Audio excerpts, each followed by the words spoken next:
Un agradecimiento especial a los patrocinadores de estos videos: Xochitl, Agustín Reyes, Dante Aragón, Israel Ramírez, Aesir, Francisco Domínguez, Pablo Gómez, Shinorg, Oscar Padilla, Mauricio Martínez, Christoph 55, Miguel Alvarado, Oscar Barragán, Ángel Valencia, César Iván, Luis Enrique Mijares, Germán Aguas, Héctor David, Cato Adri, Roby Queda, Lord Linux, Imar Martínez, Enrique Vivas, Sebastián Galeano, Javiruchis, Alejandro Tapia, Tok Takovich, Vapnian, Franz Sache, Fernando Santos, Matías Bono, Laura Carrillo,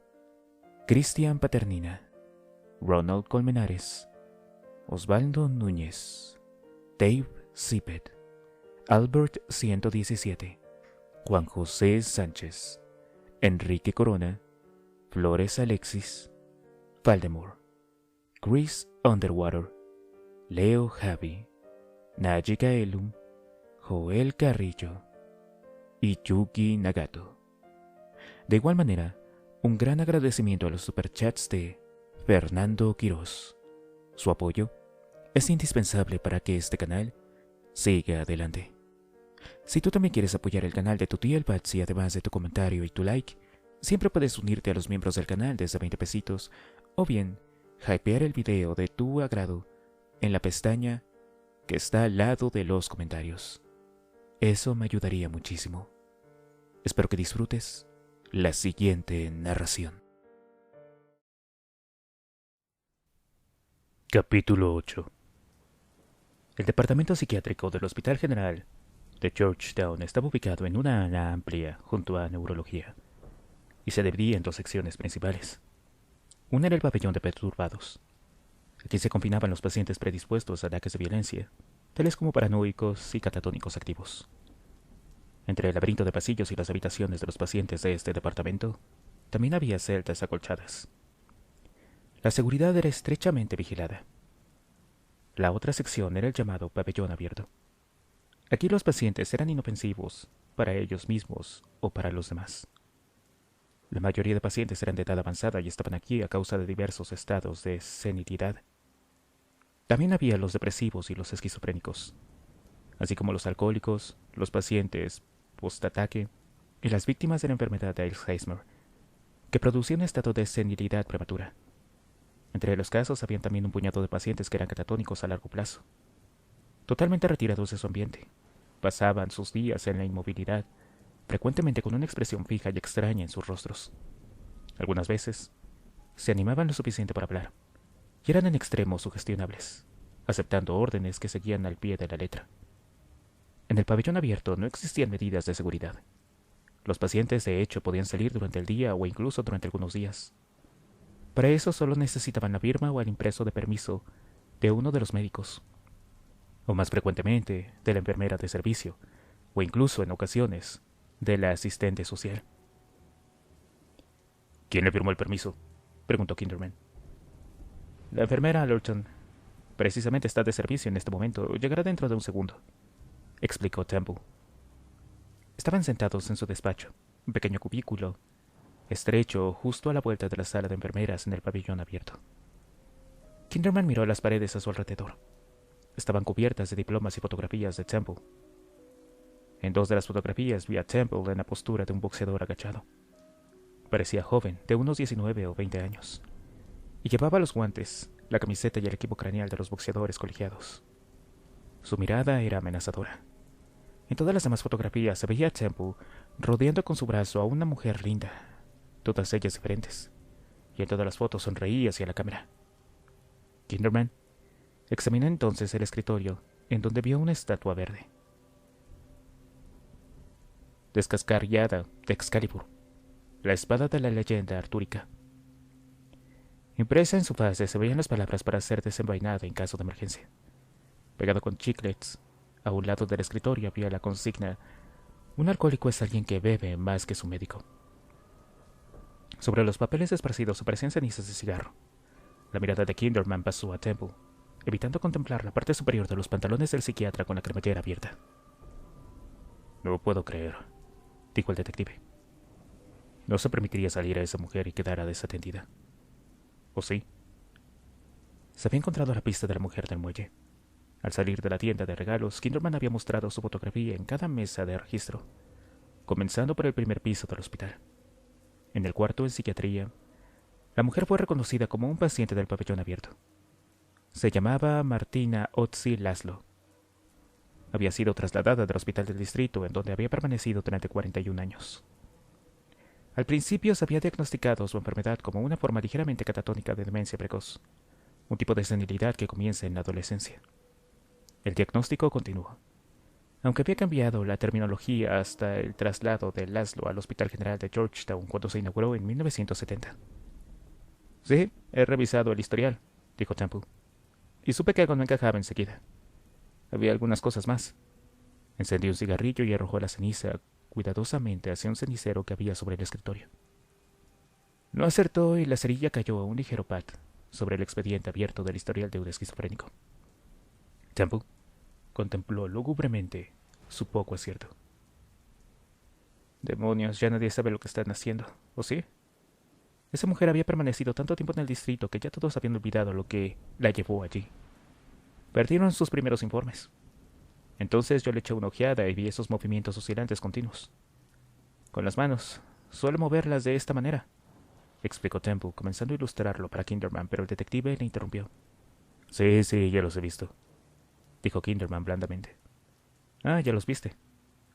Esa mujer está ahora en nuestra sala de detenidos. Bien por ella. Kinderman sintió inmediatamente antipatía por Temple. ¿Qué significan esos movimientos?, preguntó. Un ligero golpeteo en la puerta interrumpió en aquel momento la respuesta. Entré, dijo Temple. Una joven enfermera atractiva de unos 20 años entró. ¿Acaso no sé escogerlas?, preguntó Temple con un guiño al detective. Diga, doctor. Temple miró a la enfermera. Señorita Allerton, dígame, ¿firmó usted un permiso para Laszlo el pasado sábado? ¿Cómo dice? Laszlo, usted le dio permiso el sábado, ¿no es verdad? La enfermera parecía perpleja. ¿Laszlo? No firmé ningún permiso. ¿Y esto qué es entonces?, preguntó Temple. Recogió un impreso de su escritorio y comenzó a leer en voz alta su contenido en beneficio de la enfermera. Paciente Laszlo Martina Otzi. Objeto: permiso para visitar al hermano en Fairfax, Virginia, hasta el 22 de marzo. Temple alargó entonces el permiso a la enfermera. Está fechado el sábado y firmado por usted, concluyó. El ceño de la enfermera aumentó mientras examinaba el permiso. Fue durante su turno, ¿no?, siguió Temple. Las 2 de la tarde hasta las 10 de la noche. La enfermera alzó la mirada hacia Temple. Señor, yo no escribí esto, replicó. La cara del psiquiatra comenzó a enrojecer. ¿Está usted bromeando conmigo, pequeña? La enfermera se puso nerviosa y se ruborizó bajo la mirada intensa del médico. No, yo no la escribí. No se había marchado. Yo comprobé las camas a las 9 y estaba en su cama. ¿Y esta no es tu letra?, preguntó Temple. No, quiero decir... sí. No lo sé, exclamó Allerton. Estaba mirando otra vez el impreso. Sí, parece mi letra, pero no lo es algo distinta. Y dígame que es diferente, preguntó Temple. No lo sé, pero sé que no lo he escrito. A ver, déjeme verla. Temple le quitó el papel de la mano y comenzó a observarla con atención. Ah, ya veo, comentó. Estos pequeños círculos, ¿no es verdad? Estos pequeños círculos encima de las IES en vez de puntos. ¿Me permite ver eso?, preguntó Kinderman. Alargaba la mano pidiendo el papel. Temple se lo entregó. Por supuesto, detective. Gracias. Kinderman examinó el documento. Yo no escribí eso, insistía la enfermera. Sí, creo que tiene usted razón, murmuró Temple. El detective alzó la mirada hacia el psiquiatra. ¿Qué acaba de decir usted?, preguntó. Ah, nada. Temple miró a la enfermera. Está bien, nena, ven durante tu descanso y te invitaré a un café. La enfermera Allerton ascendió. Se volvió rápidamente y salió de la habitación. Kinderman devolvió el impreso a Temple. Es raro, ¿no cree usted?, ¿Quién falsificaría un permiso para que la señorita Laszlo saliera? Es una casa de locos. El psiquiatra alzó las manos. ¿Y por qué haría alguien semejante cosa? Preguntó Kinderman. Acabo de decirlo a usted. Todos los chiflados que andan por aquí no son pacientes. ¿Se refiere usted al personal? Es contagioso. ¿Y a quién de su personal podría ser? Por favor. Bueno, demonios, no importa. ¿Qué no importa? Tranquilo, solo bromeo. ¿No está usted muy preocupado por el sucedido, o sí? No, no lo estoy. Champú le arrojó el papel sobre su escritorio. Fue a parar al cenicero. ¡Ay, mierda! Lo sacó de allí. Probablemente debe de ser una broma de algún interno medio imbécil, o de algún pájaro que tiene algo contra mí. Pero si ese fuera el caso, señaló el detective, la escritura se hubiera parecido sin duda alguna a la de usted. Supongo que tiene razón. Esto se conoce como paranoia, ¿verdad? Sí, un tipo agudo. Los ojos de Temple se cerraron hasta convertirse en dos resquicios. Del cigarrillo cayó ceniza azul gris en el hombro de su americana. Pasó la mano por encima y quedó una mancha oscura. Ella misma pudo haberlo escrito. ¿La señorita Laszlo? Temple se encogió de hombros. Podría ser. ¿Realmente? No, es dudoso. ¿Vio a alguien a la señorita Laszlo cuando se marchaba? ¿Había alguien con ella? Bueno, si le puedo ser sincero, no lo sé. Ya preguntaré. ¿Hubo alguna otra comprobación de camas después de las 9? Sí, la enfermera de noche realiza una a las 2, respondió Temple. ¿Quiere usted preguntarle si vio a la señorita Laszlo en su cama? Claro, lo haré. Dejaré una nota. Escuche, ¿qué hay tan importante en esto? ¿Es que tiene algo que ver con los asesinatos? ¿Qué asesinatos? Bueno, ya sabe usted, del chico y el sacerdote. Sí, está relacionado, replicó Kinderman. Sí, ya lo creía yo. ¿Y por qué lo creía? Bueno, no soy precisamente estúpido, ¿sabe? No, no lo es, convino Kinderman. Es usted un hombre extremadamente inteligente. ¿Así? ¿Qué tiene que ver Laszlo con estas muertes? No lo sé, está involucrada, pero no directamente. Parece que me perdió ya, detective. La condición humana. ¿Es esa la verdad, acaso? Preguntó Temple. ¿Es seguro traerla otra vez aquí? Preguntó. Yo diría que sí. Entretanto, ¿está usted convencido de que ese permiso de salida es falsificado? No hay ninguna duda sobre ello. ¿Y quién lo falsificó? Bueno, eso no lo sé. Repite usted sus preguntas muy... podría decir que incluso abusadoramente. ¿Hay alguien entre su personal que suele escribir círculos sobre las IES? Temple miró directamente a los ojos de Kinderman, y después de un momento desvió la mirada y dijo, ¿no? Lo dijo con énfasis. Con demasiado énfasis, pensó Kinderman. El detective lo observó durante un momento y preguntó después. Dígame, ¿cuál es el significado de los extraños movimientos de la señorita Laszlo? Temple se volvía hacia él como una mueca de autosatisfacción. Sabe usted, mi trabajo se parece al suyo en muchos aspectos, y yo soy un sabueso. Se inclinó hacia el detective. Mire, esto es lo que yo hice. Usted sabrá apreciarlo, lo sé. Los movimientos de la señorita Laszlo siguen una pauta exacta, ¿no es cierto? Siempre son los mismos. Temple imitó los ademanes de la mujer. Así que un día yo estoy en la tienda de un zapatero remendón esperando a que me arreglen las suelas. ¿Sabe? Lo hacen a máquina. Así que voy allí y le pregunto, dígame, ¿cómo hacían eso antes de disponer de máquinas? Era un hombre viejo y tenía un acento como serbo-croata. Yo estaba siguiendo un presentimiento que me vino mientras permanecía allí sentado. Lo hacíamos a mano, me dice, riéndose. Cree que soy un tonto. Así que yo le digo, pues muéstremelo. Él me dice que está ocupado, pero yo le ofrezco un poco de dinero. 5 pavos, creo que fue. Y él se siente y coloca mi zapato entre sus rodillas y comienza a trabajar en esas largas tiras de cuero imaginarias que solían usar para coser las suelas de los zapatos. ¿Y sabe usted que parecían exactamente los mismos ademanes que Laszlo siempre está haciendo? Ahí estaba la clave. Los mismos movimientos. De modo que, tan pronto como pude, me puse en contacto con su hermano en Virginia. Y le hice algunas preguntas. ¿Y sabe usted lo que resultó? Antes de volverse loca, Laszlo fue abandonada por su novio, un tipo que creía que iba a casarse con ella. ¿Podría usted adivinar su ocupación? Zapatero. Exactamente, dio en el clavo. Ella no pudo soportar el perderlo, de modo que se convirtió en él. Cuando lo abandonó solamente tenía 17 años, pero se identificó con ese hombre para toda su vida. Ya hace más de 52 años de eso. Kinderman se entristeció. ¿Qué le parece eso como trabajo detectivesco?, preguntó animadamente el psiquiatra. ¿Uno posee el instinto o no lo posee? Es simplemente eso, instinto. Se presenta muy pronto. Cuando yo era residente trabajé en un caso de un paciente depresivo. Uno de sus síntomas era un clic en su oído. Un clic que oía continuamente. De modo que cuando acabé de entrevistar a este tipo se me ocurrió algo de pronto. ¿Cuál es el oído donde oye el clic?, le pregunté. Y él me respondió, lo oigo continuamente en el oído izquierdo. ¿En el oído derecho no oye nada?, le pregunté yo. Él contestó, no, únicamente lo oigo en el oído izquierdo. ¿Le importaría si escucho también?, le pregunté. Y él dijo, no. De modo que yo puse mi oído junto al de él y escuché. Y Cristo, ¿sabe usted que yo también escuché ese clic? Tan alto como era posible oírlo. El martillo de su tímpano resbalaba de continuo y hacía ese ruido. Lo curé con cirugía y lo dejé ir. ¿Sabe usted que el hombre había estado allí durante casi 6 años a causa de ese clic? Creía que estaba loco y por causa de ello estaba deprimido.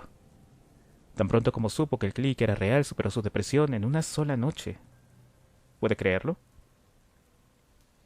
Ese es un caso realmente asombroso, convino Kinderman. Yo suelo usar mucho las hipnosis, siguió Temple. A muchos médicos no les gustan. Creen que es demasiado peligroso.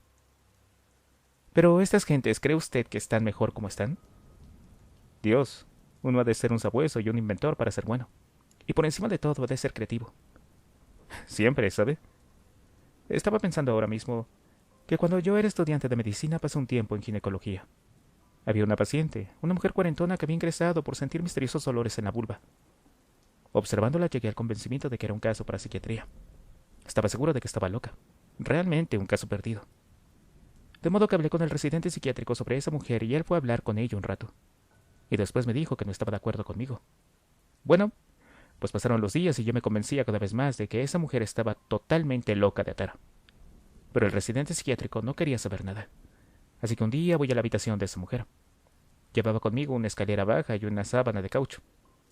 Cerré la puerta, puse la sábana encima de ella, cubriéndola hasta el cuello, y entonces monté en la escalera. Saqué fuera mi polla y oriné encima de la cama. Ella no podía creer lo que estaba viendo. Me bajé después de la escalera, plegué la sábana y salí del cuarto, llevándome a la escalera y la sábana. Dejé que pasara un tiempo. Un día después, debía ser, me tomó con el residente psiquiátrico un poco de tiempo, durante el almuerzo. Me mira con fijeza y me dice, Freeman, tenía usted razón en cuanto a esa señora. No creería usted ni en 100 años lo que ha estado contando a todas las enfermeras. Temple se reclinó en su butaca con satisfacción. Sí, requiere mucha devoción, dijo. Ya lo creo que sí. Ha sido una lección para mí, doctor, replicó Kinderman. Realmente me ha abierto los ojos de tantas maneras. ¿Sabe? Algunos médicos de otras ramas de la medicina atacan continuamente a la psiquiatría. Porque son una bola de imbéciles, dijo Temple despreciativo. A propósito, hoy he almorzado con un colega suyo. ¿Sabe? El doctor Amporta es el neurólogo. Los ojos del psiquiatra se estrecharon una fracción. Sí, Vince atacaría a la psiquiatría, seguro que sí.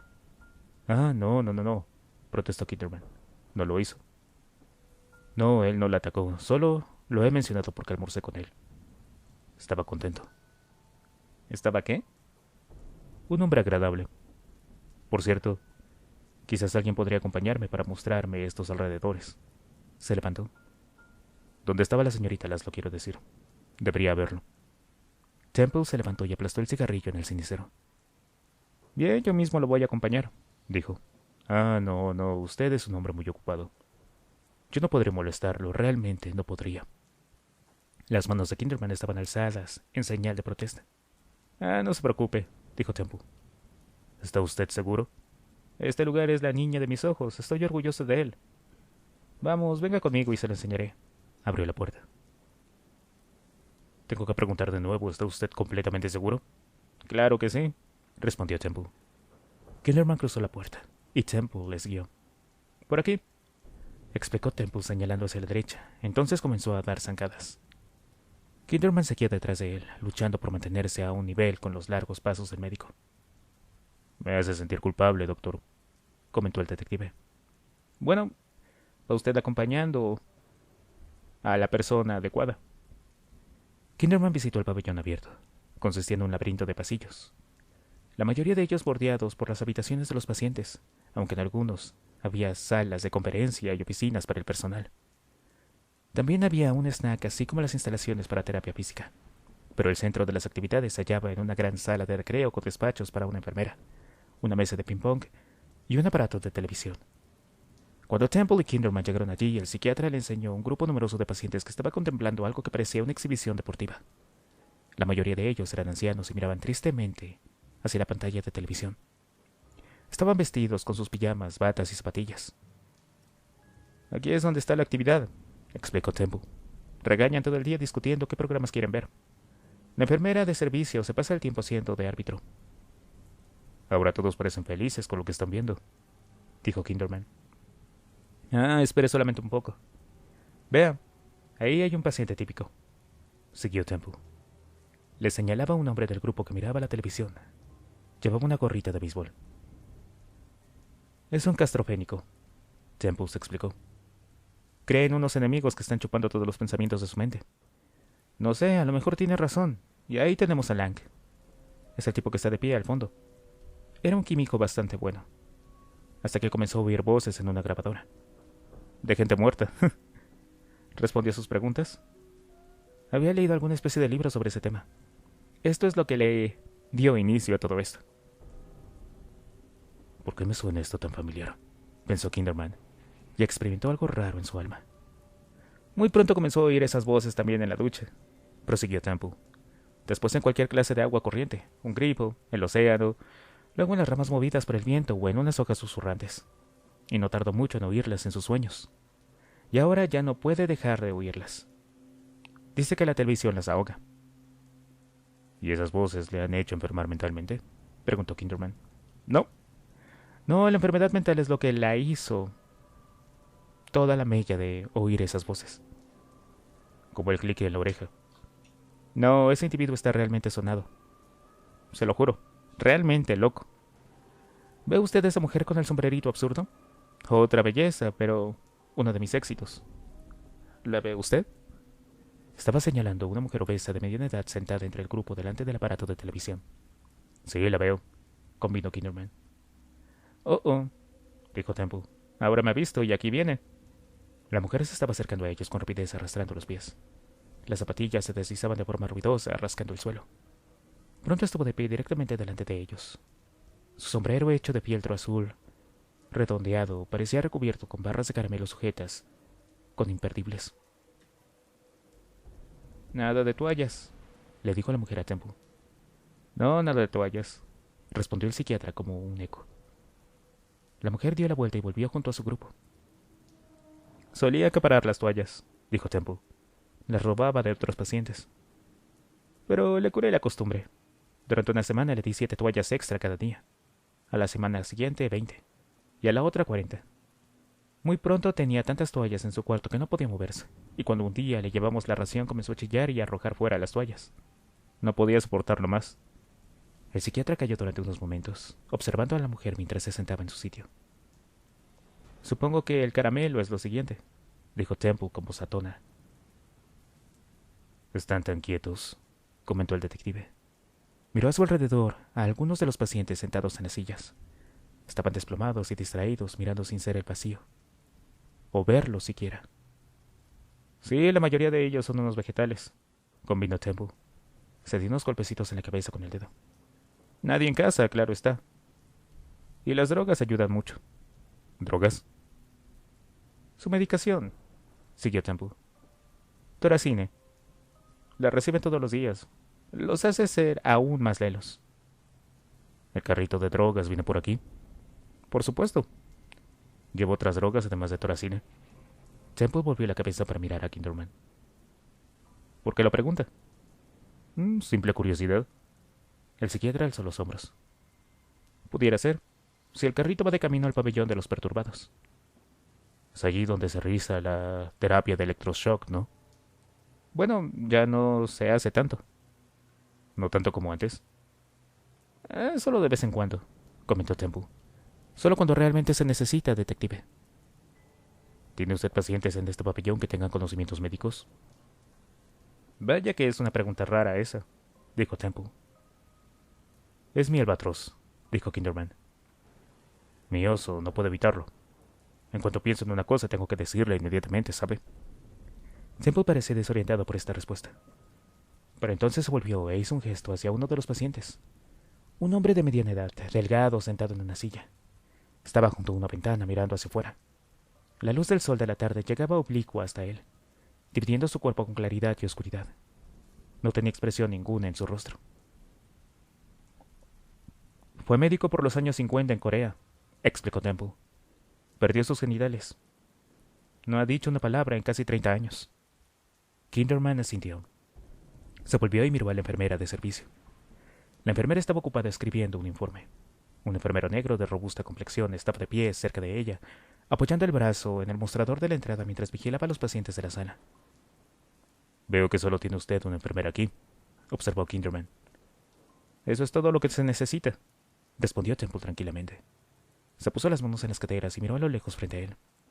Sabe, cuando el aparato de televisión está cerrado, todo lo que usted podrá oír, en esta sala en particular, sería el arrastrar de las zapatillas. Es un ruido rastrero, dijo. Continuó con la mirada fija durante un momento, y después volvió la cabeza para mirar al detective. Kinderman estaba observando al hombre junto a la ventana. «Parece usted deprimido», le dijo Temple. Kinderman se volvió hacia él y replicó. «¿Yo? ¿Tiene usted tendencias a quedarse meditativo? Lo ha estado usted desde que se ha presentado por mi oficina. ¿Está siempre con ese humor?» Kinderman reconoció sorprendido que lo que Temple le estaba diciendo era la verdad. Desde que había entrado en su oficina, Kinderman no se había sentido el mismo. El psiquiatra había dominado su espíritu. ¿Cómo había hecho aquello? Le miró a los ojos. Dentro había como un arremolinamiento. Pues es mi trabajo, dijo Kinderman. Entonces debería de cambiarlo. En cierta ocasión alguien me preguntó qué podría hacer respecto a estos dolores de cabeza que sufro cada vez que como cerdo. ¿Sabe usted lo que yo respondí? Pues deje de comer como cerdo. ¿Podría ver la habitación de la señorita Laszlo, por favor? ¿Quiere usted animarse, por favor? Lo intento. Estupendo, en ese caso vamos. Le llevaré a la habitación de esa mujer. Está cerca de todos modos. Temple condujo a Kinderman por un pasillo, y después a otro. Muy pronto ambos se encontraban en la habitación. Hay poca cosa aquí, dijo Temple. Sí, entiendo. De hecho, no había nada. Kinderman miró en el armario. Allí dentro aparecía otro argonauz azul. Buscó en los cajones y estaban vacíos. En el cuarto de baño se veían toallas y jabón. Eso era todo. Kinderman miró a su alrededor en el pequeño cuarto. De pronto sintió una corriente fría que le dio en el rostro. Parecía que fluía a través de él y después se desviaba. Desvió la vista hacia la ventana. Experimentó un sentimiento raro. Observó su reloj. Eran las 3:55.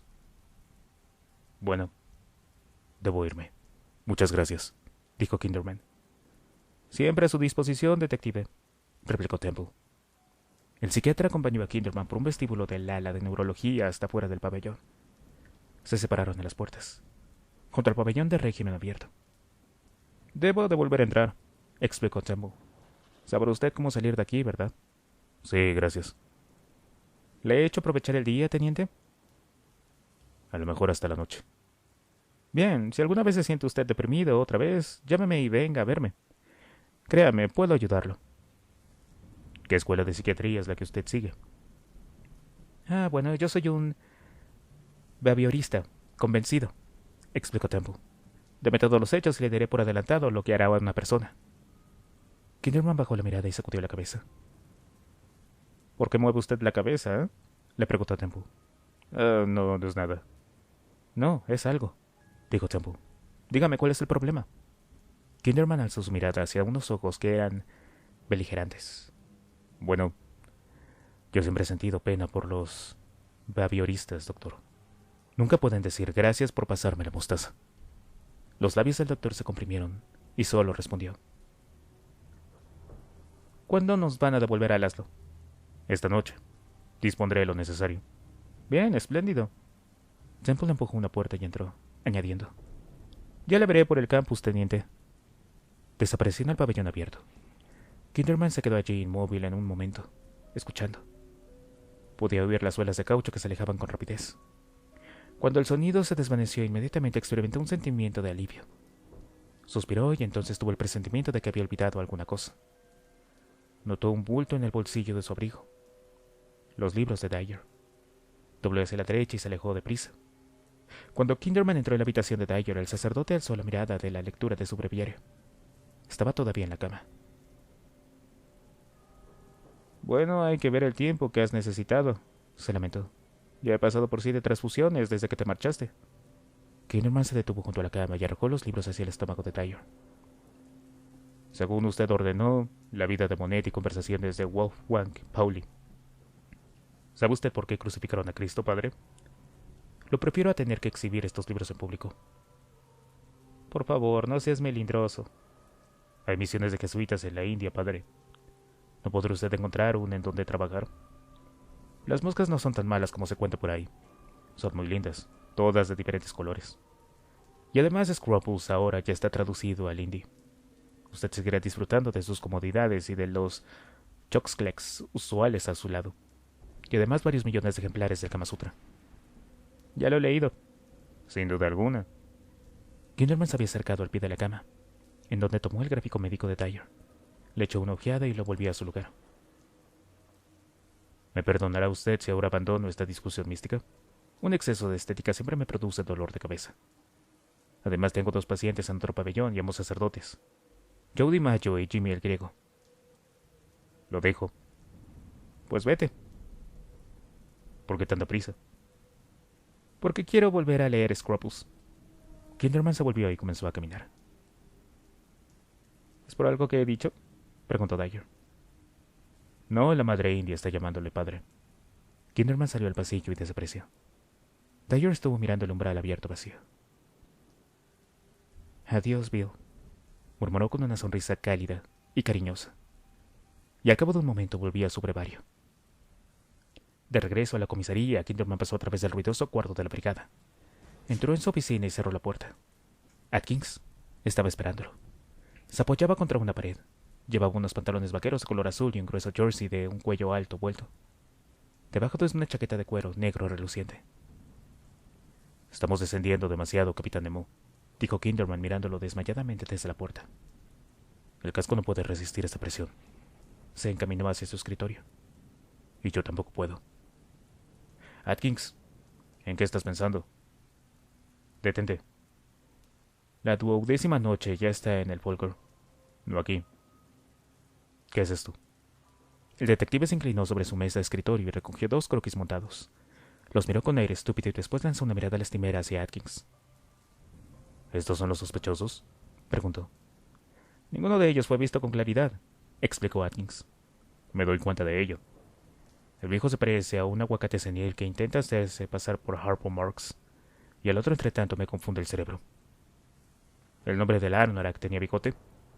Nadie mencionó un bigote en la iglesia. Ni una palabra al respecto. Esa fue la contribución de la señorita Volpe. Señorita Volpe. Kinderman dejó caer el croquis. Se frotó la cara con la mano. Besos, señorita Volpe. Le presento a Julie Pepper. Tengo que decirle algo, teniente. Ahora no. ¿No sabe ver cuando un hombre está intentando morirse? Eso requiere una concentración absoluta y total. Kinderman se sentó tristemente a su despacho y miró los croquis. Sherlock Holmes lo tenía muy fácil. No tenía ningún croquis del perro de los Barcube con qué enfrentarse. Además, la señora Volpe, sin duda alguna, tiene el valor de 10 de sus Moriarty. Ha llegado el expediente Géminis, señor. Sí, ya lo sé. Puedo verlo en mi escritorio. Salimos a la superficie, Nemo. Mi visión ya no está confusa. Tengo algunas novedades para usted, teniente. Conserva tus pensamientos. He tenido un día fascinante en el hospital de Georgetown. ¿A poco eres demasiado arrogante para no preguntarme sobre mi día? ¿Qué sucedió ahí? No estoy en condiciones de discutirlo en este momento. Quiero tu opinión sobre algo. ¿Todo esto académico lo comprendes?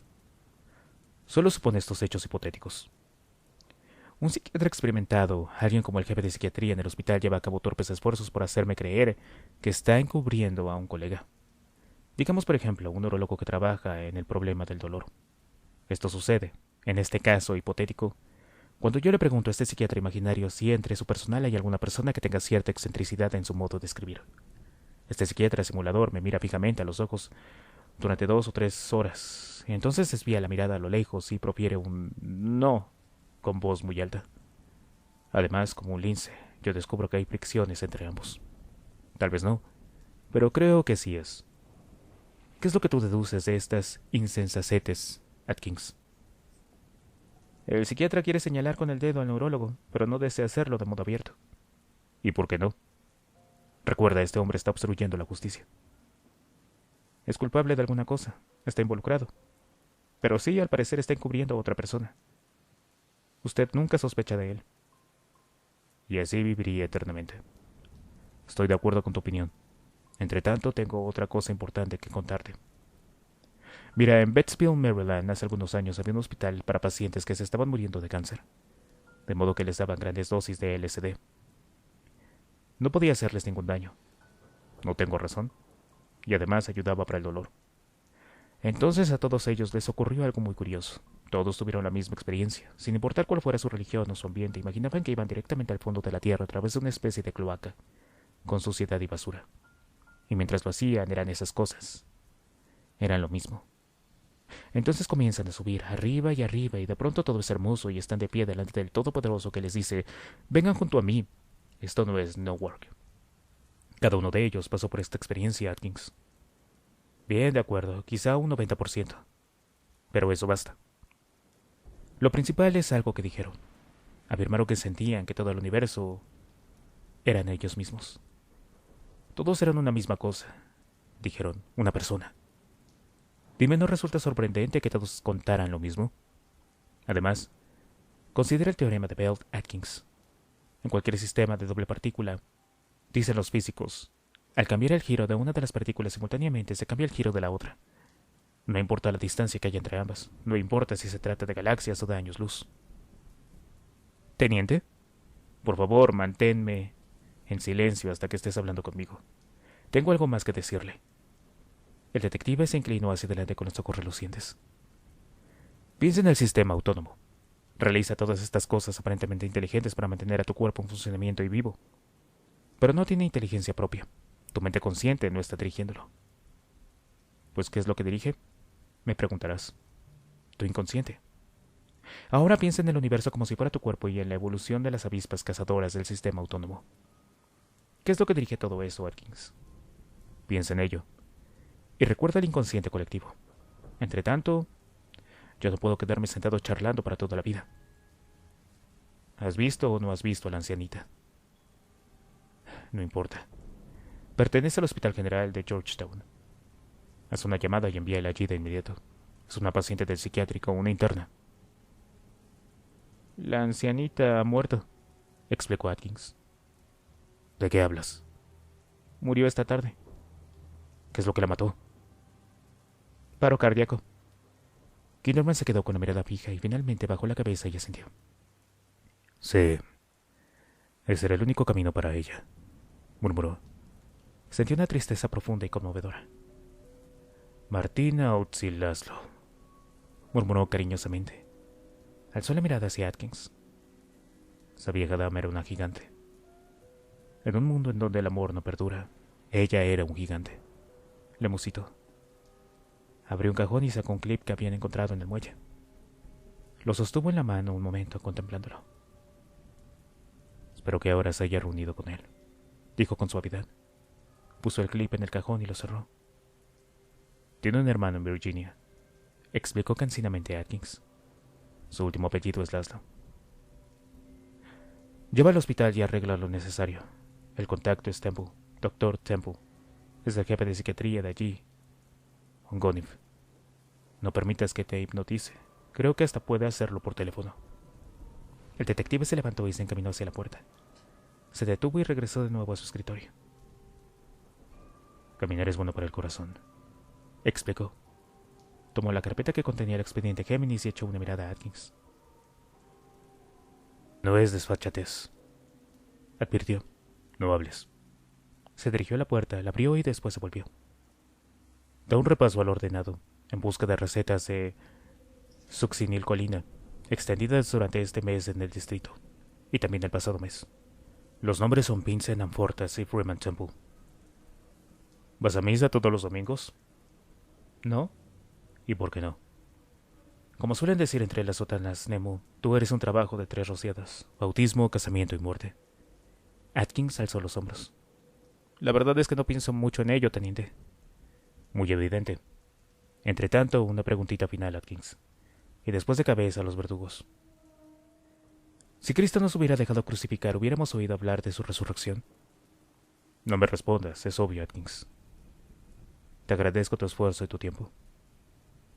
Disfruta de tu viaje al fondo del mar. Te aseguro que allá abajo solo encontrarás veces aspecto estúpido, con expresión de su jefe, una carpa gigante que pesa 13 toneladas y que posee el cerebro de una tortuga.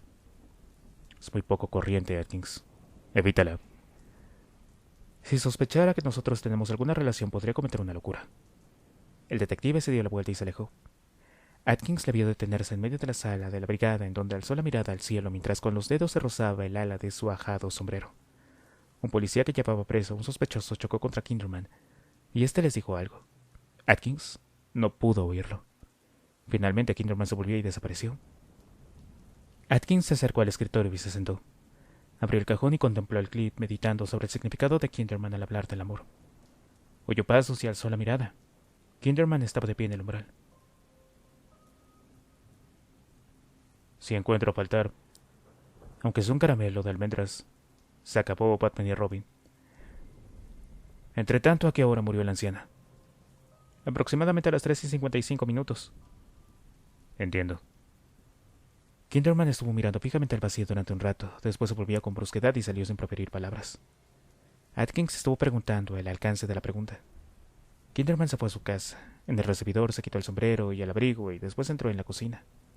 Julie estaba sentada en la mesa de arce leyendo una revista de modas mientras Mary y su madre se afanaban junto al fogón. Mary alzó la mirada de una salsa que estaba removiendo. Le sonrió.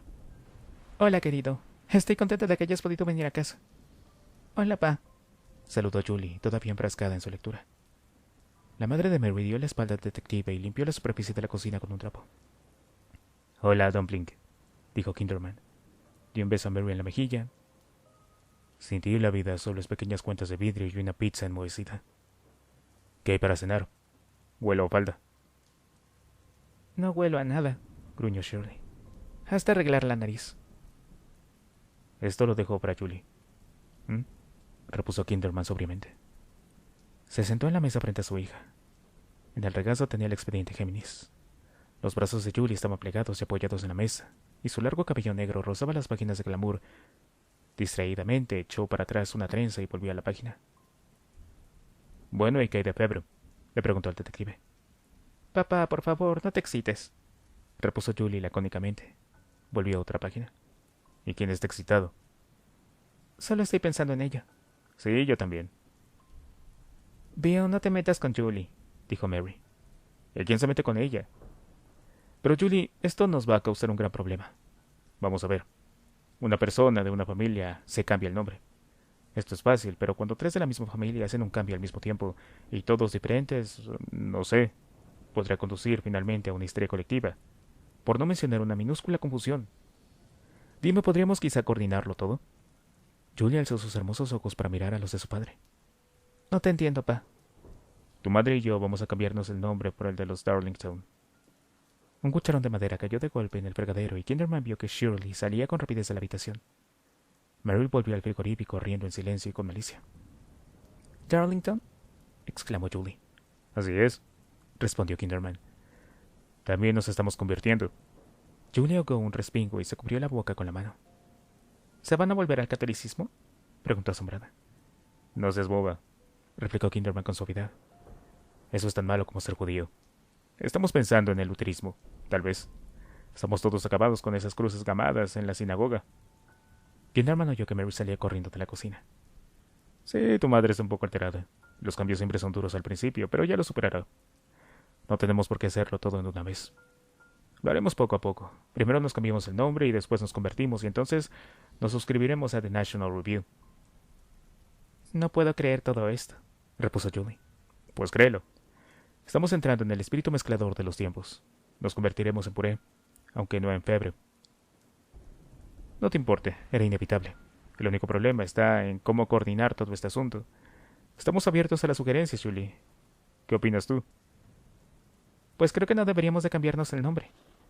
¿Y por qué no? Porque es su nombre, nuestro nombre. Vi a su madre que regresaba. ¿Estás hablando en serio en cuanto a este asunto, mamá? No tiene por qué ser Darlington, Julie, explicó Kinderman.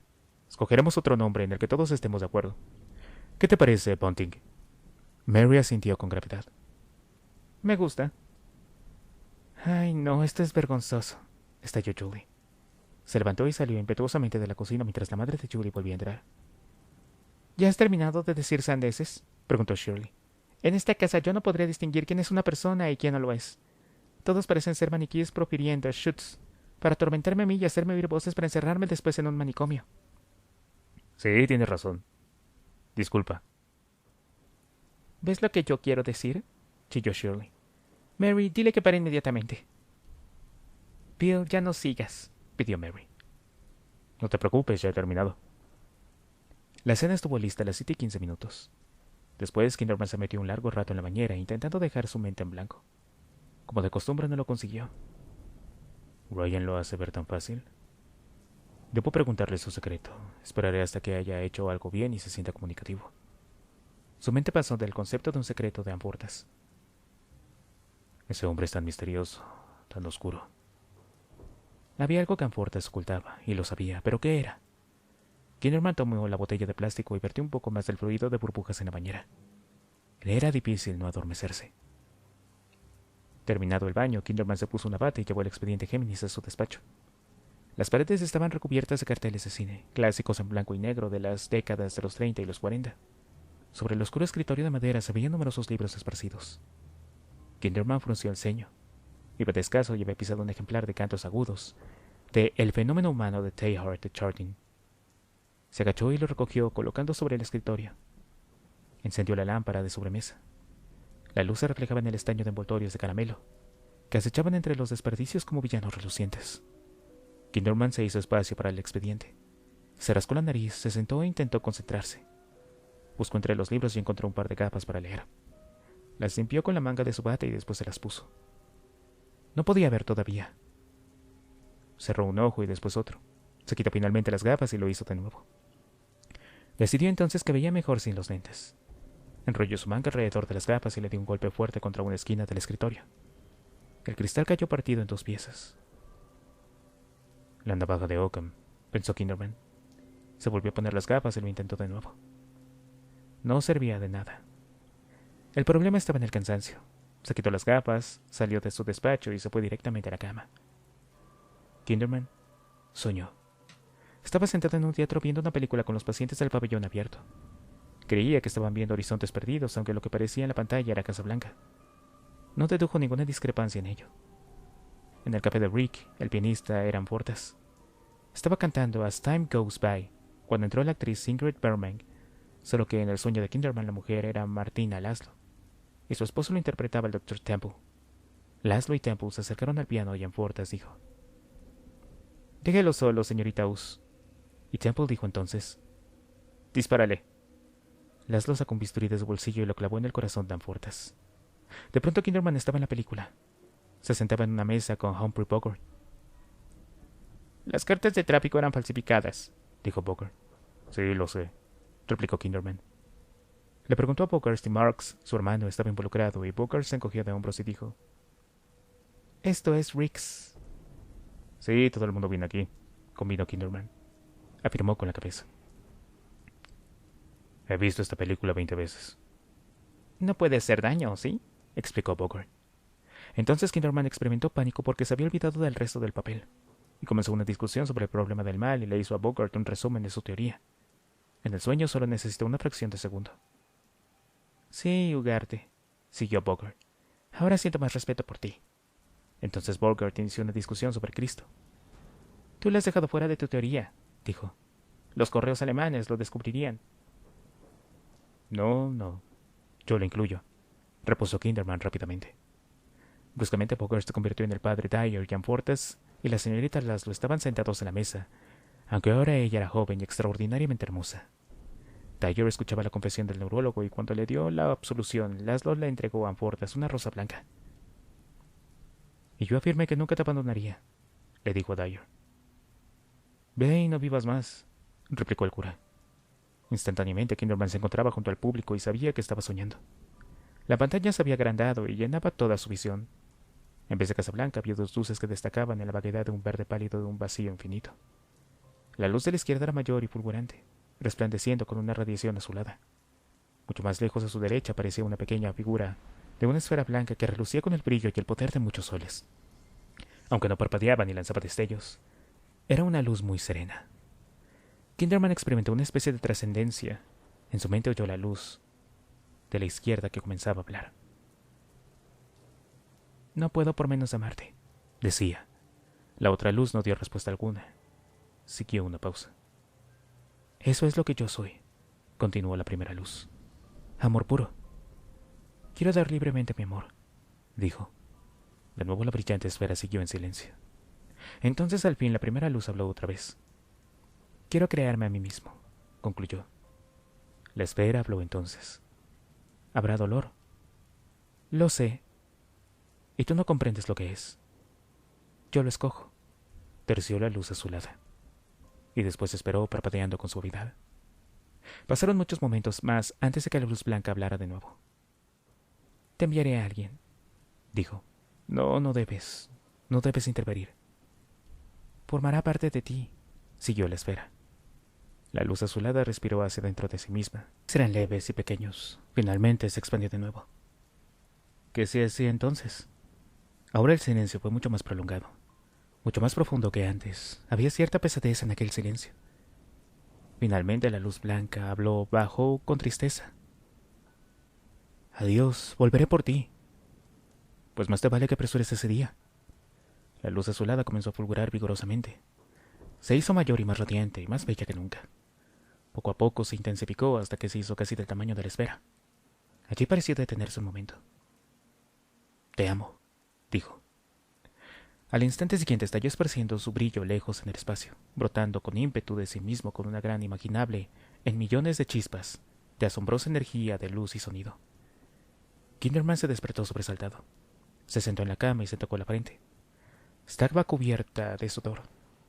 Todavía podía sentir la luz de la explosión de su retina. Permaneció sentado reflexionando un rato. Era real. El sueño lo parecía. Ni tan siquiera el sueño sobre Max había tenido tanta consistencia. No pensó en el fragmento del sueño en el cine. El fragmento lo había borrado. El otro. Saltó de la cama y bajó a la cocina donde conectó la luz y miró el reloj del péndulo de la pared. Las 4:10, esto es una locura, pensó. Frank Sinatra se va a la cama en este mismo momento. Sin embargo, se sentía alerta y extremadamente descansado. Encendió la llamita debajo de la tetera y se quedó esperando junto al fogón. Tenía que vigilar para congelar antes del silbato. Shirley podría bajar. Mientras esperaba, pensó en su sueño de las luces. La había afectado profundamente. ¿Qué era esta emoción que estaba sintiendo?, se preguntó. Era algo como una pérdida mordaz e insoportable. La había sentido al final de Breve Encuentro. Reflexionó en el libro que había leído sobre Satanás, aquel libro escrito por teólogos católicos. Allí se describían la belleza y la perfección de Satanás como asombrosas. Portador de luz, estrella de la mañana. Dios debía haberlo amado mucho. ¿Cómo podía entonces haberlo condenado para toda la eternidad? Tocó la tetera, solo estaba caliente. Algunos minutos más, tal vez. Pensó nuevamente en Lucifer. Aquel ser, de un resplandor increíble. Los católicos decían que su naturaleza era invariable. ¿Por qué, pues, podía realmente haber traído enfermedad y muerte al mundo? ¿Ser el autor de esa crueldad y maldad de pesadilla? Eso no tenía sentido. Incluso el viejo Rockefeller había repartido centavos de vez en cuando. Pensó en los evangelios, en todas aquellas personas poseídas. ¿Por qué? No por los ángeles caídos, pensó. Únicamente los Gojim, mezclando los diablos con los Tipkuks. Es una broma. Esas eran personas difuntas que intentaban regresar. Cassius Clay puede hacerlo infinitamente, pero ¿no puede hacerlo un pobre sastre muerto? Satanás no andaba por ahí invadiendo cuerpos vivos. Ni los evangelios decían eso, pensó Kinderman. Ah, sí, Jesús bromeó sobre eso una vez. Concedió. Los apóstoles habían acordado acerca de él, sin aliento y rebosantes de sus éxitos en expulsar a los demonios. Jesús asintió y mantuvo un rostro serio mientras les decía: sí, ya he visto a Satanás al caer como un rayo del cielo. Fue una ironía, una ligera tomadura de pelo. ¿Pero por qué como un rayo?, pensó Kinderman. ¿Por qué Cristo llamó a Satanás el príncipe de este mundo? Pocos minutos después, se preparó una taza de té que llevó consigo a su despacho.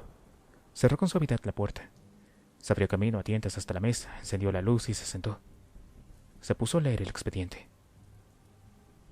Los asesinatos Géminis estuvieron restringidos en San Francisco y se estuvieron perpetrando durante un periodo de 7 años, desde el 64 hasta el 71, cuando el Géminis cayó muerto por una ráfaga de balas mientras trepaba por una viga del puente Golden Gate, donde la policía la había atrapado después de incontables intentos fracasados. Durante su tiempo de vida se le imputó la responsabilidad de 26 asesinatos, todos ellos salvajes y con mutilaciones. Las víctimas fueron tanto del género femenino como del masculino, de diversas edades, y algunas veces hasta niños, y la ciudad vivió aterrorizada incluso cuando se conoció la identidad del Géminis.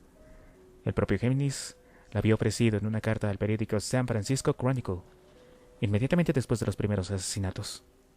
Se trataba de James Michael Benamon, de 31 años, hijo de un célebre evangelista, cuyas reuniones habían sido televisadas por todo el país cada domingo por la noche a las 10. Pero el Géminis, a pesar de ello, no pudo ser hallado, aun contando con la ayuda del evangelista que se retiró de la vida pública en el 67. Cuando murió, finalmente, el cuerpo del Géminis cayó en el río, y aunque se estuvo tragando durante muchos días y no se había hallado su cadáver, no quedó en duda sobre su muerte. En su cuerpo habían acertado ráfagas de centenares de balas, y las muertes cesaron a partir de entonces. Kinderman volvió suavemente a la página. Este aparato se refería a las mutilaciones. Bruscamente se detuvo y repasó con atención un párrafo. Se le erizaron los pelos de la nuca. ¿Podía ser esto? Dios mío, no podía ser. Y sin embargo, aquí estaba. Alzó la mirada, respiró hondo y estuvo reflexionando un rato, prosiguiendo después. Llegó al perfil psiquiátrico basado sobre todo en las cartas incoherentes y en un diario que escribió en su juventud. El hermano de Géminis, Thomas, gemelo, era mentalmente atrasado y vivía en un continuo terror a la oscuridad, incluso cuando los demás se hallaban cerca. Dormía con la luz encendida. El padre, divorciado, se cuidó poco de los chicos, y era James el que protegía y cuidaba a Thomas. Kinderman quedó muy pronto absorto en el relato. Con ojos ausentes, dóciles, Thomas sentaba en una mesa mientras James le preparaba más tortitas. Carl Benanum entró vacilante en la cocina cubierto con los pantalones del pijama. Estaba borracho, llevaba un vaso alto y una botella de whisky que casi estaba vacía. Miró confusamente a James. ¿Qué estás haciendo?, le preguntó con hostilidad. Prepara unas tortitas para Thomas, explicó James. Pasó andando junto a su padre con una fuente llena cuando Benamum le golpeó salvajemente la cara con el dorso de la mano y le hizo caer al suelo. Eso ya lo veo, pequeño idiota, rugió Benamum. Hoy le he dicho que no se le diera la comida. Se ha cagado en los pantalones. No puede evitarlo, protestó James. Benamum le pateó en el estómago y después se adelantó hacia Thomas, que estaba estremecido de terror. ¿Y tú se te dijo que no ibas a comer? ¿Qué no oíste? Había unos platos con comida encima de la mesa y Benamum los barrió con la mano arrojándolos al suelo. Imbécil mono del diablo, vas a aprender a obedecer y a limpiar. El evangelista tiró al muchacho con las dos manos poniéndolo de pie y comenzó a arrastrarle hacia una puerta que conducía afuera. Por el camino le golpeaba. Eres igual a tu madre, eres una mierda. Eres un sucio bastardo católico. Benamum arrastró fuera al chico hasta la puerta de la bodega. El día era brillante con las colinas boscosas en la península Reyes. Benamum abrió la puerta de la bodega. Vas a bajar a la bodega con las ratas. Pequeña mierda. Thomas temblaba y sus grandes ojos de gacela brillaban de miedo y gritaba: No, por favor. No me dejes en la oscuridad, papá, por favor. Benamum lo abofeteó y lo arrojó a escaleras abajo. Thomas solamente gritaba: Jim, Jim. La puerta de la bodega fue cerrada con llave. Sí, las ratas te van a mantener ocupado, rugió Venom con voz incierta de borracho. Comenzaron entonces los gritos de terror. Venom mató entonces a su hijo James a una silla y se sentó a continuación para ver la televisión y seguir bebiendo. Finalmente se quedó dormido, pero James estuvo oyendo los gritos durante toda la noche. Al romper el alba reinaba el silencio. Venom se despertó, desató a James y después salió y abrió la puerta de la bodega. Bien, ahora ya puede salir, gritó hacia abajo, hacia la oscuridad. No obtuvo respuesta. Venom estuvo observando a James, que se abalanzó por la escalera. Entonces oyó que alguien lloraba. No a Thomas, sino a James. James sabía que su hermano había perdido el juicio. Thomas quedó permanentemente encerrado en el hospital mental del estado de San Francisco. James iba a verlo siempre que podía y a los 16 años se escapó de casa y se fue a trabajar como chico embalador en San Francisco. Cada noche iba a visitar a Thomas. Le sostenía la mano y le leía historietas infantiles. Se quedaba con él hasta que se dormía. Así continuaron las cosas hasta una noche del 64. Era un sábado. James había estado todo el día con Thomas. Eran las 9 de la noche. Thomas se hallaba en la cama. James se sentaba en una silla junto a la cama, muy cerca de su hermano, mientras un doctor comprobaba el corazón de Thomas. Sacó el estetoscopio de los oídos y sonrió a James. Tu hermano está perfectamente. Una enfermera asomó la cabeza por la puerta y le dijo a James: Señor, lo lamento, pero se han terminado las horas de visita. El doctor le indicó a James que siguiera sentado en su silla y después se encaminó a la puerta. Permítame 2 palabras, señorita Kitch. No, allá afuera en el pasillo. Es quizás su primer día aquí, ¿verdad? La enfermera respondió que sí. Bueno, espero que encuentre usted bien aquí, dijo el doctor. Sí, seguro que sí será, respondió la enfermera. Ese joven que está ahí con Tom Venom es su hermano, y estoy seguro de que usted lo habrá notado. Durante años ha venido aquí fielmente todas las noches. Le permitimos que se quede hasta que su hermano se duerma. Algunas veces permanece aquí toda la noche, en un caso especial. Bien, ya entiendo, respondió la enfermera. Y otra cosa más, la lámpara de su habitación. El chico está aterrorizado de la oscuridad, patológicamente. Nunca le apague la luz. Temo por su corazón, ya que es terriblemente débil. Lo recordaré, replicó la enfermera y sonrió. Bueno, la veré mañana. La enfermera Kitch le estuvo mirando mientras el médico se alejaba por el pasillo y su sonrisa inmediatamente se convirtió en un gesto despreciativo. Sacudió la cabeza y murmuró: Idiota. En la habitación, James agarraba la mano de su hermano. Tenía el libro de cuentos delante de él, pero ya conocía todas las palabras. Se las había contado 1.000.000 de veces. Good night, little house, and good night, mouse, good night, comb, and good night, brush. James cerró por un momento los ojos cansado. Después miró para ver si Thomas se había dormido. No lo estaba, miraba fijamente al techo. James vio que una lágrima rodaba por su cara. Thomas balbuceó: Te quiero, James. Yo te quiero a ti, Tom, le respondió cariñosamente su hermano. Thomas cerró los ojos y pronto estuvo dormido. Después que James hubo marchado del hospital, la enfermera Kitch pasó por delante de la habitación. Miró dentro, vio a Thomas dormido y solo. Entró en el cuarto y apagó la luz. Después cerró la puerta de la habitación al salir. Un caso especial, murmuró. Volvió a su oficina y a sus gráficos. En medio de la noche resonó en el hospital el chillido de terror. Thomas había despertado. Los chillidos continuaron durante algunos minutos y después hubo un brusco silencio. Thomas Venom había muerto. Y en aquel momento nació el criminal al que todos conocimos como Géminis. Kinderman alzó la mirada hacia una ventana. El día estaba naciendo. Se sintió extrañamente conmovido por lo que acababa de leer. ¿Podía sentir piedad por un semejante monstruo? Pensó nuevamente en las mutilaciones. El signo de Venom había sido el índice de Dios tocando el de Adán. De ahí el acercamiento constante del dedo índice. Y siempre había la K al principio de uno de los nombres de la víctima. Venom Carl. Acabó su informe. Los asesinatos subsiguientes de las víctimas con la K inicial indicaban la muerte por delegación del padre, cuyo retiro eventual de la vida pública sugiere el motivo secundario de Géminis: la destrucción específica de la carrera del padre y de su reputación a través de su relación con los crímenes del Géminis. Kinderman miró con fijeza la última página de la carpeta. Se sacó las gafas y miró otra vez. No sabía qué conclusiones extraer. Saltó hacia el teléfono cuando este comenzó a sonar. Sí, aquí Kinderman, replicó en tono bajo. Miró la hora y sintió miedo. Oyó la voz de Atkins, y después nada. solo zumbidos. Sintió frío, aturdimiento y náuseas en el alma. La voz le había dicho que habían asesinado al padre Dyer. Segunda parte. El mayor acontecimiento en la Tierra, que ahora tiene lugar, podría ser ciertamente el descubrimiento gradual por aquellos que tienen ojos para ver, no simplemente de alguna cosa, sino de alguno en el punto culminante creado por la convergencia de un universo girando sobre sí mismo. Solo existe un mal: la desunión. Pierre Teilhard de Chardin. Miércoles 16 de marzo. Capítulo 9. Mi querido padre Dyer, muy pronto se estará usted preguntando por qué yo. Porque un extraño me coloca esta carga en mis hombros, y no en uno de los colegas que son científicos, y probablemente más adecuado para la tarea. Verá, es porque ellos no son más adecuados.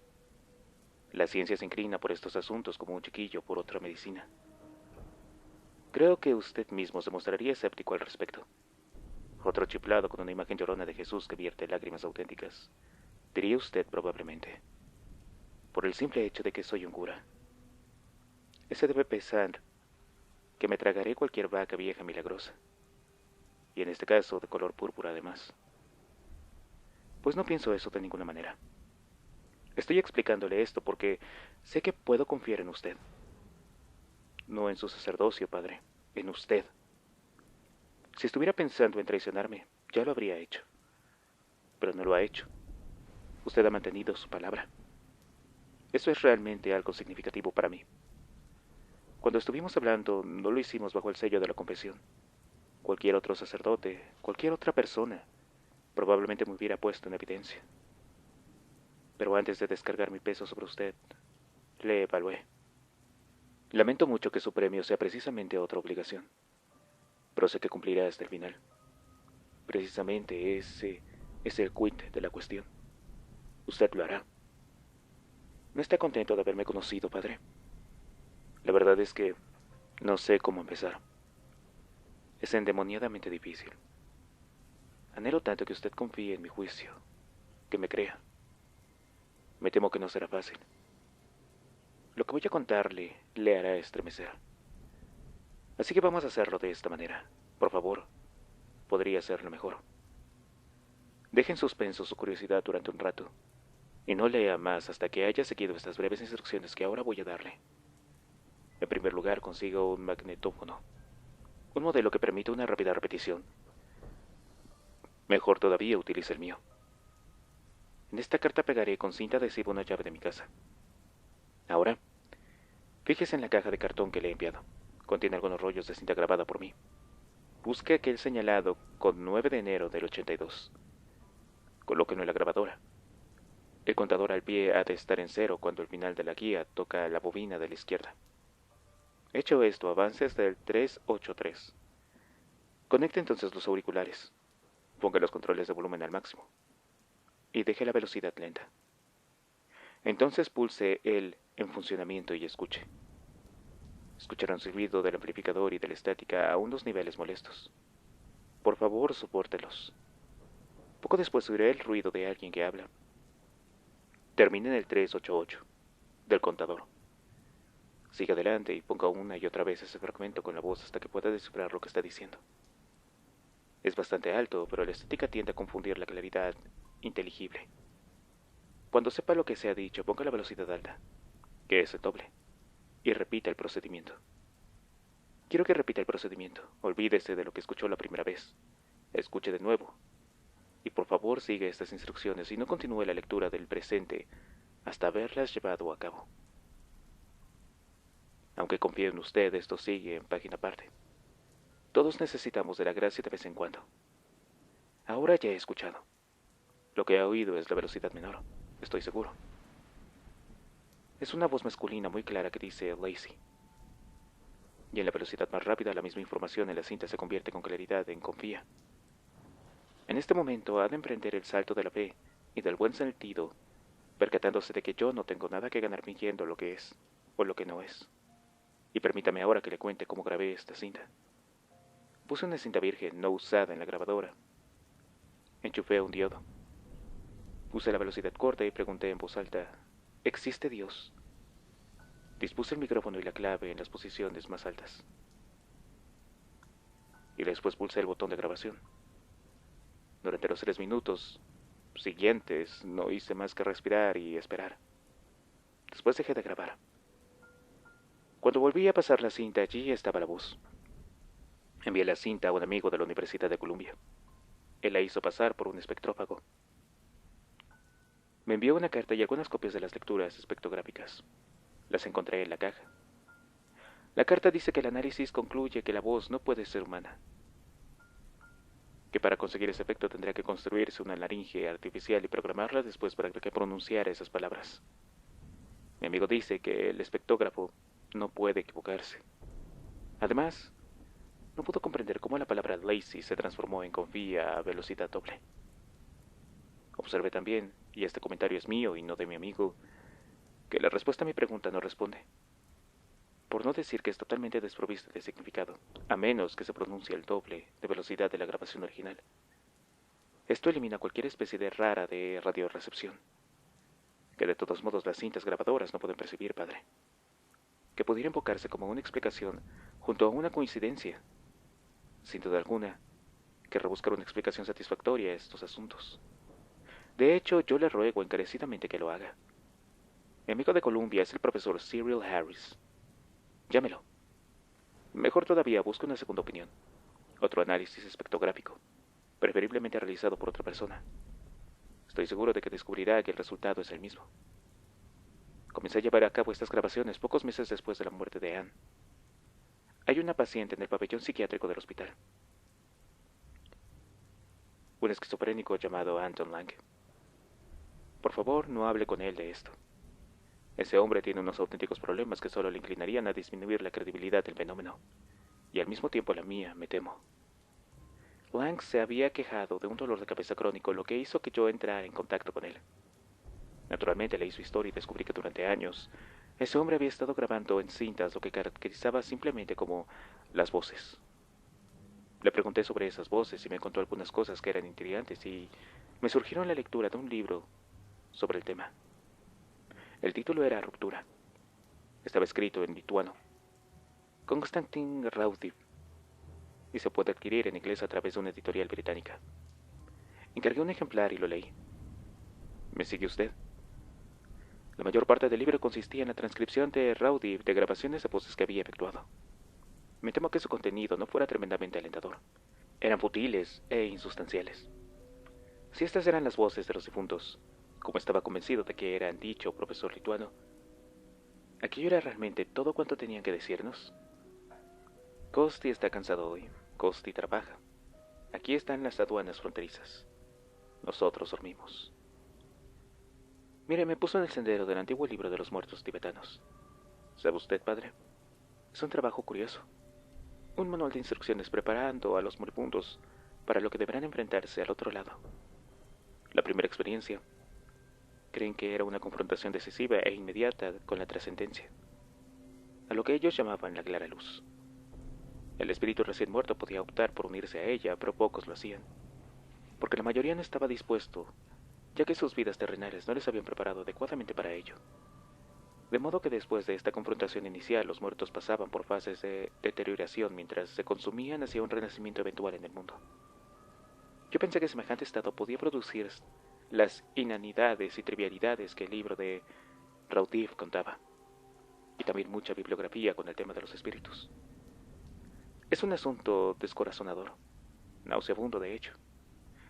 De modo que resumiendo este libro, Ruptura, no me fascinó lo que dice en él, pero tenía un prólogo escrito por un autor, Colin Smith, y eso sí lo encontré sensato y plausible, como también algunos testimonios escritos por físicos, ingenieros e incluso un arzobispo católico alemán, todos los cuales habían estado grabando por su parte, y que no parecían tan ansiosos en convencer al lector como lo eran en especular acerca de las causas de las voces, considerando, entre otras cosas, la posibilidad de que esas voces quedaran impresas en la cinta de alguna manera por el propio inconsciente del investigador.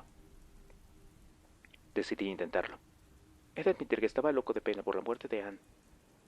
Posee una pequeña grabadora portátil Sony. Es lo bastante pequeña para caber en el bolsillo de un abrigo, pero con este modelo se puede rebobinar y volver a pasar la cinta rápidamente. Algo que descubrí muy pronto que resultaba importante. Una noche me senté a mi sala de estar con el Sony e invité a cualquier voz que pudiera oírme a que se comunicara conmigo y se manifestaran por medio de la cinta.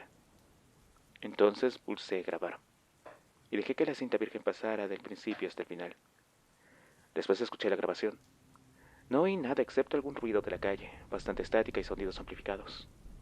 Luego me olvidé del asunto por completo. 1 o 2 días después decidí escuchar de nuevo la cinta. En alguna parte hacia la mitad oí algo anómalo. Un pequeño clic y después un sonido raro, débil, escasamente audible. Parecía impregnado en el silbido y en la estática, y no en algún nivel por debajo de aquellos sonidos. Pero a mí me chocó como algo que era extraño. De modo que volví a ese punto preciso y lo hice sonar una y otra vez. Con cada repetición el sonido crecía en volumen y se hacía más claro hasta que finalmente oí, o me pareció oír, una clara voz masculina que gritaba mi nombre. Amfortas. Solo eso. Era alto y claro y no reconocí la voz. Creo que mi corazón comenzó a palpitar con más fuerza. Hice pasar el resto de la cinta y no oí nada. Volví entonces al punto en donde había oído la voz, pero ahora no pude percibirla. Mis esperanzas se desvanecieron como la cartera de un hombre pobre que se cayese en un precipicio. Comencé a pasar la cinta repetidamente y finalmente oí otra vez ese débil y raro sonido. Después de 3 repeticiones oí la voz con claridad. ¿Serían trucos de mi mente? Estaba imprimiendo ininteligibilidad a unos fragmentos de ruido casual. Pasé la cinta de nuevo y entonces allí, donde anteriormente no había oído nada, surgió otra voz. Era de una mujer. No, no era Anne. Solo otra voz de mujer. Estaba pronunciando una frase más bien larga, la primera parte de la cual, aún después de muchas repeticiones, sencillamente no pude comprender. Todo tenía un ritmo y un tono muy raros, y los acentos de las palabras no estaban en su sitio correspondiente. También las palabras tenían un efecto de tartamudeo. Se hundían y se alzaban de continuo. La última parte fue un fragmento que pude comprender. Continúa escuchándolos. Aquello lo decía la mujer, pero a causa de la oscilación sonó como una pregunta. Yo estaba sencillamente atónito. No había ninguna duda de que estaba oyéndolo. Pero, ¿por qué no lo había oído antes? Decidí que mi cerebro probablemente se habría ajustado a la debilidad de la voz y a sus rarezas, y habría aprendido a filtrarse a través del velo de la estática y los silbidos hasta la voz junto por debajo. Ahora comencé nuevamente a sentir dudas. ¿No habría recogido simplemente mi grabador unas voces de la calle, o tal vez de la casa vecina? Algunas veces oí hablar a mis vecinos. Uno de ellos podía tal vez haber mencionado mi nombre. Entré a la cocina, que está algo más alejada de la calle, e hice una nueva grabación con una cinta nueva. Solicité en voz alta que cualquier comunicante conmigo repitiera la palabra Kyrios, que había sido el nombre de soltera de mi madre. Pero al hacer pasar otra vez la cinta no oí nada. Solo de vez en cuando el sonido usual. Uno de ellos parecía el súbito ruido de neumáticos al frenar. Sin duda algo procedente de la calle, pensé. Estaba cansado.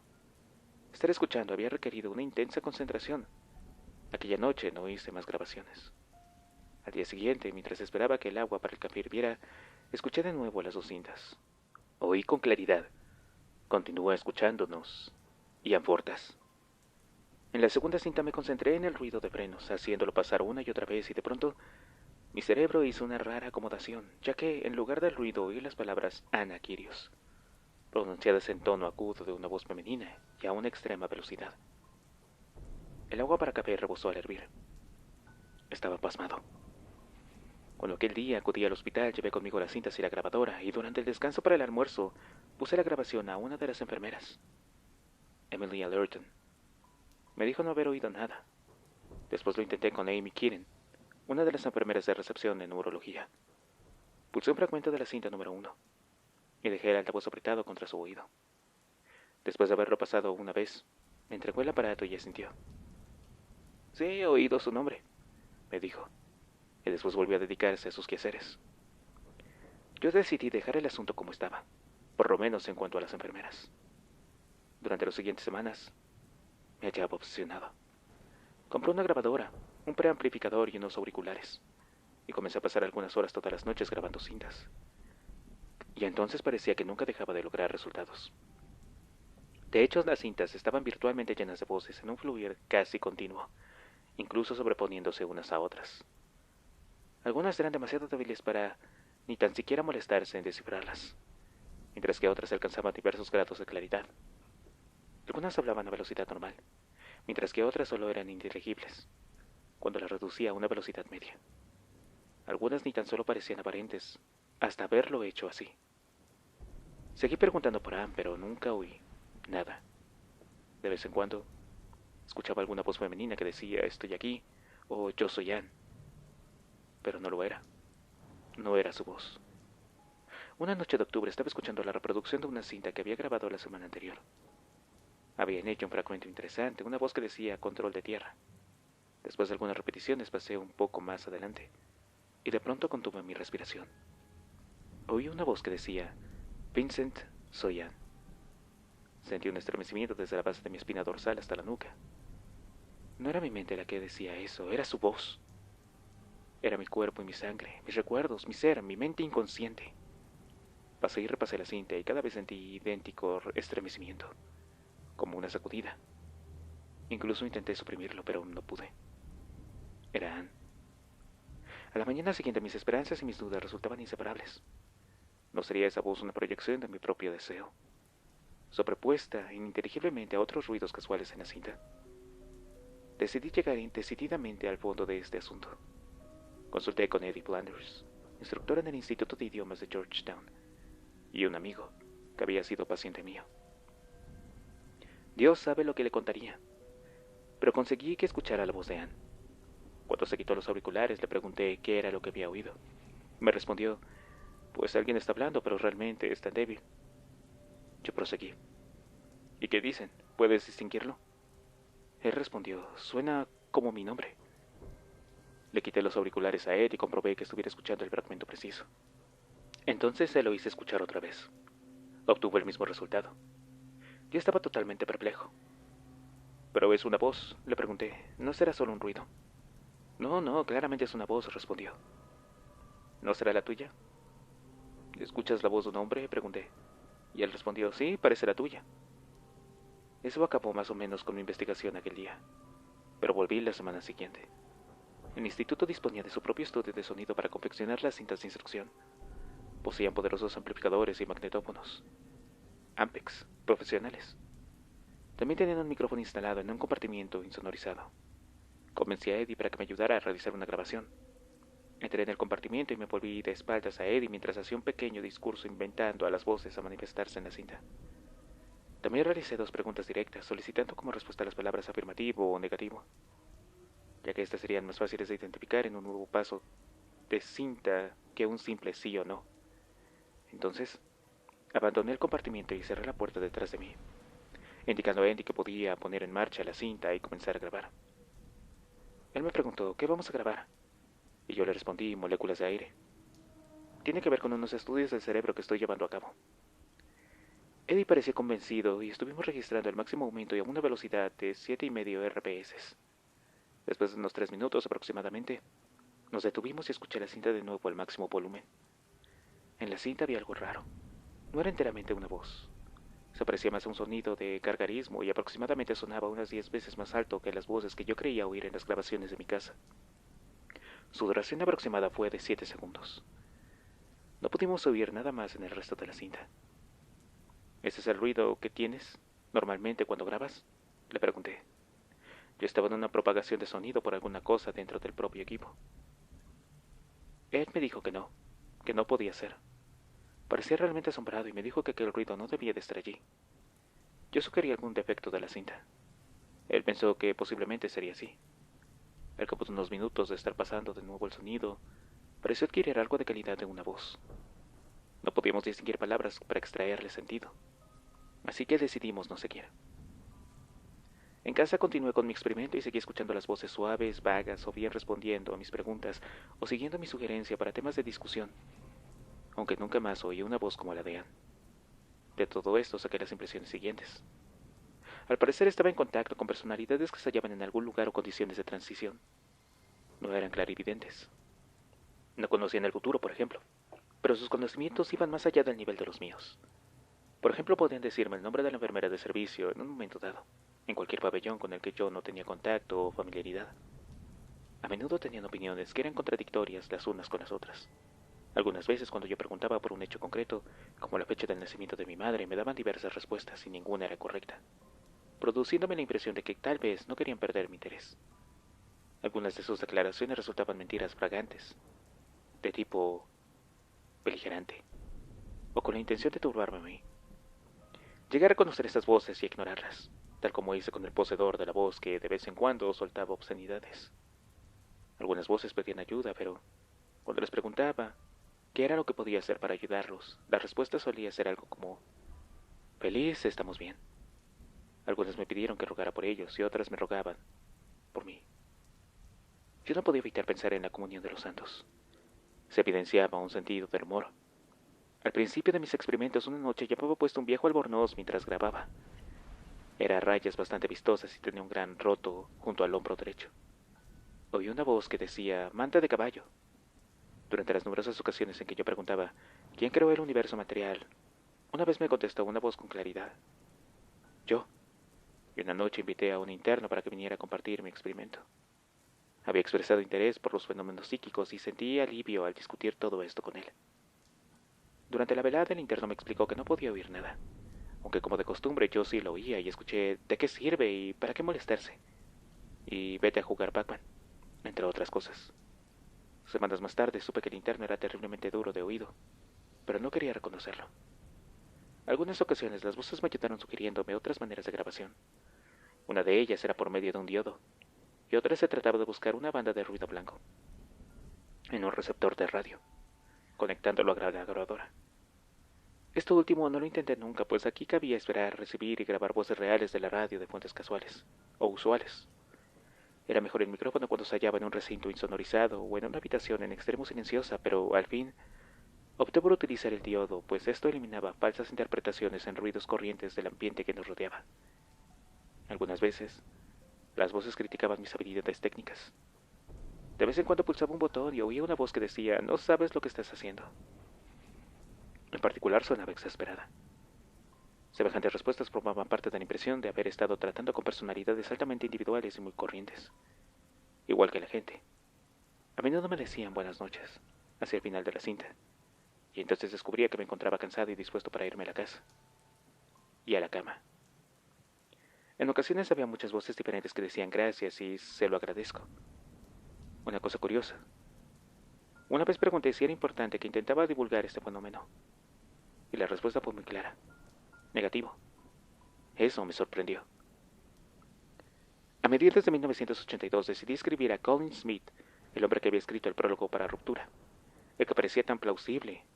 Le hice algunas preguntas y él me respondió de inmediato, refiriéndose a un libro suyo que había escrito sobre ese tema. Se llama Sigue Hablando. En su carta parecía algo reticente en cuanto al tema, ya que inevitablemente, sobre todo en la prensa londinense, el tema se había tratado in extenso y surgieron muchos fraudes. Gente que declaraba haber hablado con John F. Kennedy y con Freud, y todo ese tipo de cosas. Pero me dijo algo fascinante. Un grupo de neurólogos de Edimburgo, que habían acudido a Londres para una conferencia médica, le habían visitado y hecho escuchar sus propias cintas grabadas. Las habían pasado en presencia de personas en estado de coma o con heridas que les incapacitaba para el habla, y en las cintas aparecían las voces de esos pacientes. No mucho tiempo después de eso, llevé mi grabadora Sony portátil al hospital. Eran las 2 o las 3 de la madrugada y me dirigí al pabellón de los perturbados, en donde grabé a un paciente gravemente catatónico, un amnésico que había permanecido varios años en el psiquiátrico. Ninguno de nosotros conocía su auténtica identidad. La policía le habría recogido deambulando por la calle M aturdido hacia el año de 1970. Y desde entonces ese hombre no había proferido ni una sola palabra, aunque tal vez lo había hecho. En su cuarto, puse en marcha el aparato después de haberle preguntado quién era y si podía oírme. Dejé que la cinta pasara con toda su longitud. Una vez de regreso a casa, la puse de nuevo. El resultado de verdad fue muy raro. En primer lugar, durante toda esa media hora de cinta solo había 2 fragmentos de charla que yo podía oír. Ordinariamente la cinta estaba literalmente rebosante de voces, incluso aunque la mayoría fueran escasamente audibles. Esta vez, El silencio fue excepcional y muy raro. La otra cosa extraña, bueno, sobrenatural sería quizá la palabra más adecuada, eran las voces de la cinta. Ambas eran de una misma persona, un hombre, y yo tuve la certeza de que estaba escuchando la voz del paciente catatónico. Creo que le oí decir, estoy comenzando a recordar. Eso fue lo primero. Después, oí lo que yo supuse era el nombre del paciente en respuesta a una pregunta que yo le formaba, algo parecido a James Benjamin, según recuerdo. No me gustó el sonido de esa respuesta por algún motivo, y nunca más intenté este experimento. Hacia el final del último año ocurrió algo decisivo. Hasta entonces seguía todavía con dudas sobre lo que estaba oyendo. Eso varió con rapidez. Cambié mi grabadora por una Reprox, con una instalación interior variada de regulación del tono. También conseguí una banda filtradora que excluía todas las frecuencias de sonido que no estuvieran dentro del alcance de la voz humana.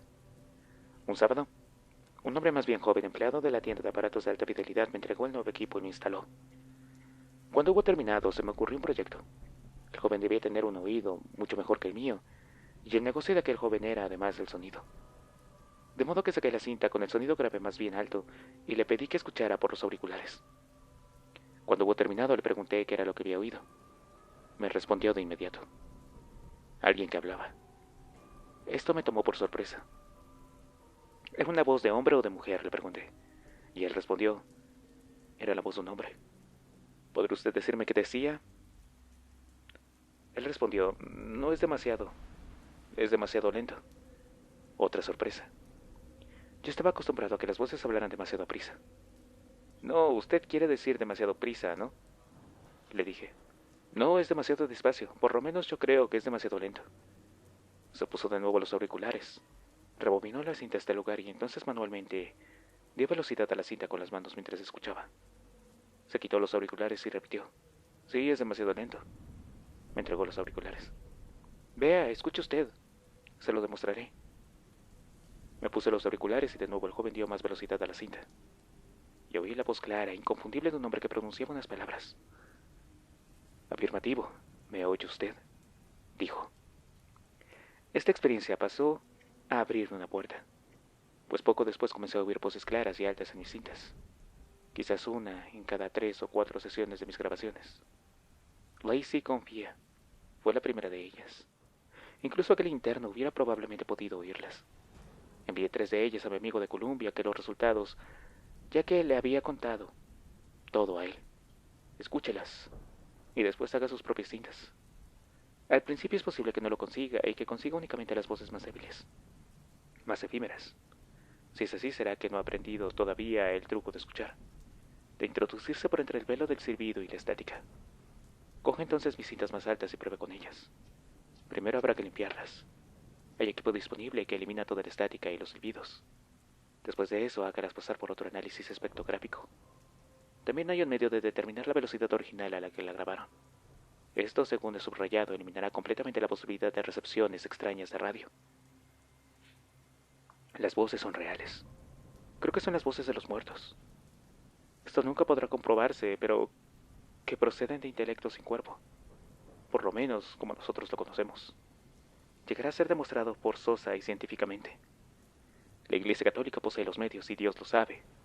Debería tener el interés de desarrollar un cuerpo científico demostrativo de que estas voces existen, que no tienen un origen terrenal, que desafían cualquier explicación materialista y que pueden ser duplicadas, una y otra vez, en un laboratorio por hombres decididos y por máquinas. Había aquella voz que dijo que no era importante hacerlo.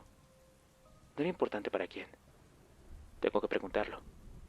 Los hombres de la Tierra claman contra la muerte y el terror de la extinción final y el olvido. Lloran durante las noches con la pérdida de cada persona amada. ¿Debe estar la fe para librarnos de esta angustia? ¿Puede ser acaso suficiente? Esas cintas son mi plegaria para aquellos que están afligidos. Tal vez solo demuestren una mano del lado de Cristo.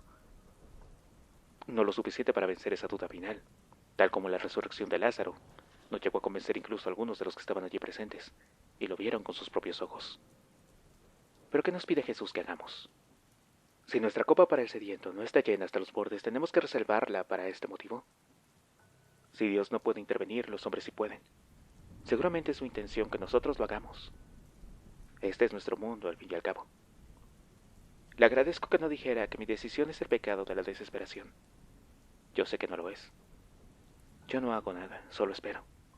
Quizás en su corazón piense usted realmente que es una cosa equivocada. Pero no me lo dijo. Puedo tener un punto de partida. Durante los días venideros es posible que usted oiga algunas voces raras sobre mí. Temo esa posibilidad. Pero si llega a suceder, por favor, crea que nunca he querido hacerle daño a nadie. Le ruego que tenga la mejor opinión de mí, padre.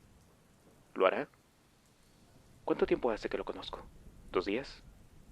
Bueno, le echaré de menos. Y sin embargo sé que algún día lo veré otra vez. Cuando usted lea esto, yo estaré junto a mi Anne. Así que alégrese. Con respeto y afecto, Vincent Afortas. Afortas releyó la carta. Hizo algunas pequeñas correcciones, comprobó después la hora y decidió que sería mejor que pusiera una inyección de esteroides. Había aprendido a no esperar a que llegaran los dolores de cabeza. Cada 6 horas tomaría 6 miligramos automáticamente.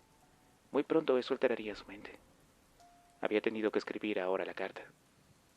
Subió a su dormitorio, se puso la inyección y volvió entonces a la máquina de escribir que estaba situada en la mesa del desayuno. Consultó algunas notas y decidió después que añadiría una postdata a la carta. Escribió. Postdata.